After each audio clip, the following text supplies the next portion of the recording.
The 2015 MacBook Pro line was perhaps Apple's most popular of all time. Great Intel i7 processors, dedicated AMD graphics in the larger models, and a design that's barely aged up to 2026. 2016 rolled around though, and Apple couldn't just drop minor updates to the existing model. That way no one would buy a new MacBook at all. They needed to make a big change, and eventually settled on this, the 2016 Touch Bar MacBook Pro. True, the body looked similar on the outside, but open the lid and you were greeted with a second screen, a touch-sensitive OLED strip just big enough to completely change the way you used your Mac. It turned out to be a bit controversial. Most people liked customizing the touch bar, but it came across as more of a gimmick really.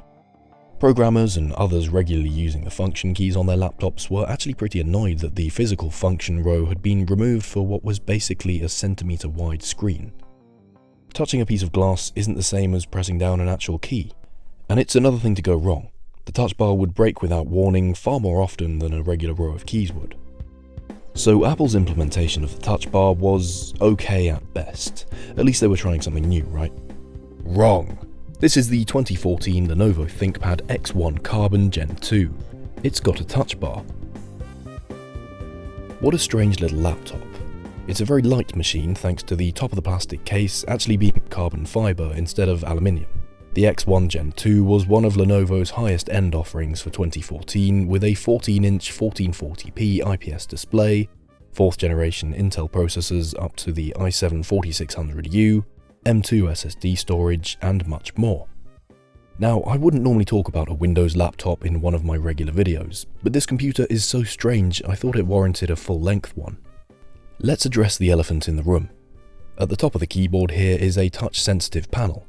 It does pretty much the exact same thing as a MacBook's touch bar would, except this laptop came out 2 years before those MacBooks did.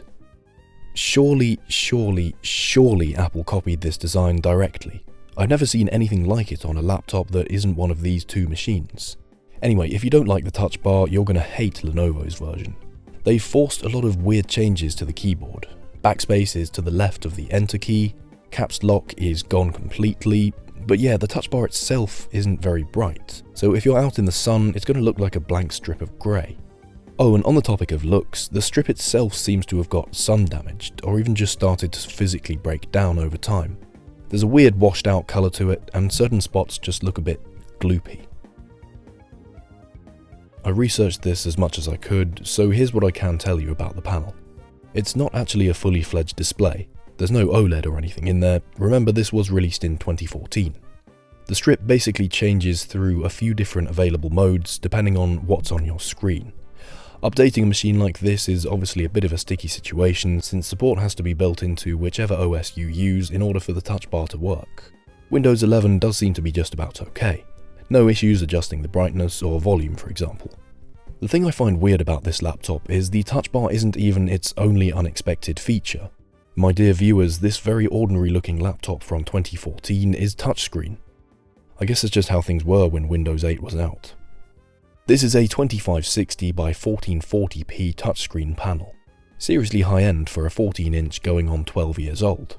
I'd be happy using a display like this every day if the other parts could keep up. So, can they? Well, this laptop boots from a 256GB M2 SATA SSD. Not at all bad for 2014. SSD storage is genuinely 10 times better than most of the HDD options that were going around at the time. Because of the speedy storage, boot times are blazing fast. I mean, really, that's less than 15 seconds from pressing the button to seeing the login screen. Even now, you can't get very much better. NVMe is of course faster for sustained read and write speeds, but it's nothing like the initial jump from disk drive to solid state. 128 to 512GB options were available at purchase, but the SSDs are removable, so really you can put whatever size you want in there as long as it works through M2 2280 SATA. There are 8GB of 1600MHz DDR3L RAM built into this X1 Carbon Gen 2. Quite upsettingly, Lenovo didn't make any 16GB models, so it was 4 or 8 from purchase. RAM isn't upgradable at all, so essentially you get what you get. The Carbon X1 Gen 2 is really fine for RAM and storage, but the CPU inside this thing is just disappointing. It's exclusively powered by 4th generation ultra-low power Intel chips, the Haswell generation. For what it's worth, I've got the top spec model with an i7-4600U inside. It's a 2-core chip with 4 threads and a clock speed of 2.1 to 3.3 GHz. Not impressive in 2014, not impressive now. As fate would have it though, Apple's original Touch Bar Macs had extremely similar CPUs, ultra-low power Core i5 and i7s with just 2 cores. This was something Apple were hotly criticised for at the time. You'd expect them to have learnt from Lenovo's error. Despite the low-power chip, this computer does run Windows 11 pretty well. It's 12 years old, but I think this would be absolutely fine to use as a main laptop for most things and most people. Very decent 1440p display, modern operating system, and fast enough storage. If Windows isn't your thing, you can very easily install a Linux build or something like that, no stress. And the carbon in the name actually does mean something. The uppercase plastic is reinforced with carbon fiber, keeping it extremely lightweight. 1.28 kilos or 100 grams lighter than the smaller 13-inch MacBook Pro from 2016. Other notable features of this laptop are its fingerprint reader, which you slide your finger along rather than just touching like on Apple Macs. And NN. NN stands for Navigation Nipple, and it's something that's been built into ThinkPads for a very long time, and will probably remain a recognizable physical feature for years to come. So the Lenovo ThinkPad X1 Carbon Gen 2 is a funny old laptop. Usable today? Absolutely. But a successful Touch Bar implementation, this was not.